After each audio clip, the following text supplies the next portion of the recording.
Revenge films. My name is Tom. I became a technician after graduating from a technical school. When I first joined the company, there were many things I didn't understand, and I made a lot of mistakes. Thanks to my colleagues' help, I learned a lot and I'm able to train new employees now.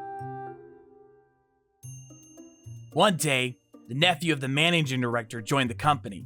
He always tried to boss around other people, especially the subcontractors.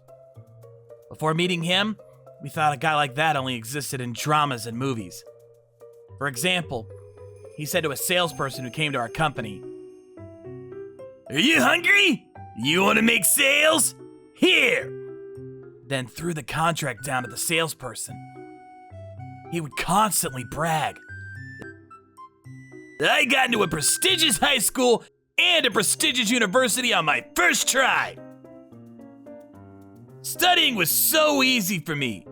Unlike you idiots who can only work like ants, I've never experienced failures in my life." He disrespected and bullied other employees like it was nothing. His ego was through the roof. Everyone hated dealing with him. Finally, something terrible happened that jeopardized the company's future. It happened during a meeting with Mr. Youssef, a contractor we had previously done business with. The nephew suddenly said, "I heard you graduated from MU, Mr. Youssef." MU is a private Tier 2 university. "Why do you think you can work with our company when you only graduated from MU? Don't you think that's a little disrespectful to us?" Of course, the most disrespectful person was the nephew himself. The company had been doing business with Mr. Youssef long before the nephew came, and Mr. Youssef was very good at what he did. So I couldn't help but say to the nephew, "Mr. Youssef has been doing the job very well. I don't think university matters here." But the nephew let out a big sigh while shaking his head and said, "It's presumptuous of you, a technical school graduate, to talk about university." He's 5 years younger than me, and our company is a manufacturer with high technical requirements. What I said probably agitated him. He added, "How can an MU graduate possibly understand the making of our products? And you! How did you even get your work when you don't understand what you're dealing with? Aren't you ashamed of yourself?" He continued to insult me. Mr. Youssef, who had been sitting at the conference table quietly, suddenly said, "I think I understand the production well enough. Feel free to ask me if you have any doubts. I'll try to explain to you and make improvements if needed." "Well enough, huh? I'm not sure what you mean by well enough," the nephew sneered. "Then, can you explain the principle of the S part used in our products?" Mr. Youssef explained it perfectly. "Then what about this?" the nephew asked.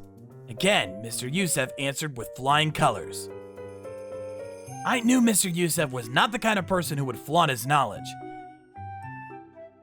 But I was truly amazed by how well he knew about production. I was thinking to myself, wow, that's why it's done this way. The chief inspector at the meeting was even taking notes. "You seem to have some knowledge. You must have studied hard. Good for you." The nephew clapped his hands, threw the order form on the floor, and said, "Here, take it." Everyone in the room froze, and Mr. Yamada didn't move from his seat. "Pick it up! It's a treat for you, you poorly educated piece of..." the nephew said to Mr. Youssef arrogantly. Mr. Youssef still didn't move and stared at the glass ashtray on the table. No one ever used it in our company, but they put it on the table anyway. The nephew said, "What are you staring at that ashtray for? Do you want to smoke? What are you thinking in your poorly educated head?" "No, I was just thinking how good it feels to hit your head with it," he said with a disparaging smile. Everyone was surprised to hear Mr. Youssef, a long-term partner of our company, say those terrifying words.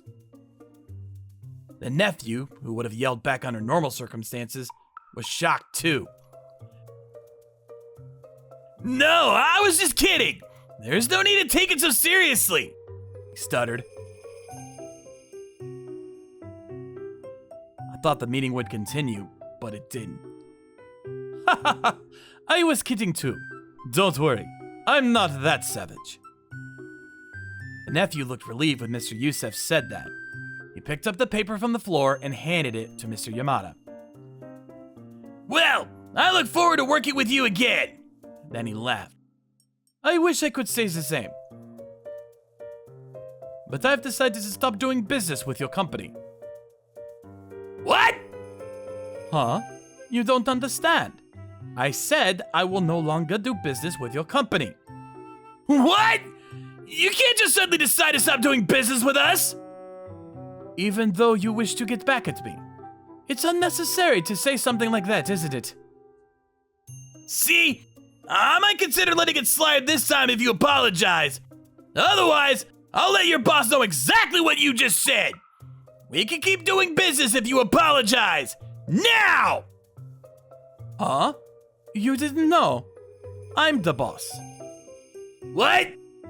I am the president. The former director decided to retire about a month ago due to health reasons. So I become my company's new director. And then, since it's a small company, I was also appointed as president. I came to greet your company president, but I guess he didn't tell you. No one told me about this! Everyone in the conference room was shocked too. Well, it's supposed to be official next month. Maybe your company president was going to tell you later. But it doesn't matter now. We have no intention to continue doing business with your company. That means I don't need to apologize to you anymore, do I? After saying that, Mr. Youssef ripped up the order form right before our eyes and said, "Goodbye." Then he left the meeting room. Oh my God! Look what you've done! Our company will go under if we stop doing business with Mr. Youssef! All the employees in the meeting room were shocked by what just happened. Mr. Youssef's company has been working with our company for many years and has helped improve many of our products. They've also been providing us with products indispensable to our technological development. If they end our business relationship and stop supplying products to us, our company will for sure suffer tremendous losses. But the nephew still wouldn't drop his conceited attitude. He said, "We don't need to do business with such a small company. Everything's gonna be fine if we buy from other companies." Of course, this didn't happen. Our production line stopped immediately after the deal went south. The company president and the managing director, the nephew's uncle, immediately went to see Mr. Youssef and apologize. Mr. Youssef said, "What's the point of apologizing if he, the nephew, is not here?" and kicked them out. But the nephew refused to apologize, so the business relationship was completely over. After that, the nephew still worked as an executive of the company. I realized the company wouldn't be around much longer, so I submitted my resignation letter. Many other employees also started to leave the company. After losing its competitive advantage, the company soon started to head for bankruptcy. But the nephew continued to disrespect other business partners. So the company went bankrupt in no time. The company later sued the nephew for damages. I heard he has to pay the company a large amount of money. The nephew may be smart and have graduated from one of the top universities, but because of his ego, all he could think about was how great he was. And since he got his job through personal connections, no one pointed it out when he made mistakes. He never had the chance to adjust to the work environment. If he had been more aware of his surroundings and acted accordingly, he probably wouldn't end up like this. After quitting, some of my colleagues from my previous company and I found new jobs at the new company Mr. Youssef started recently.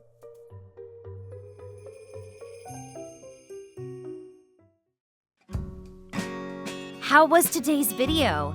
If you enjoyed it, please subscribe, like, and leave a comment. Stay tuned for more.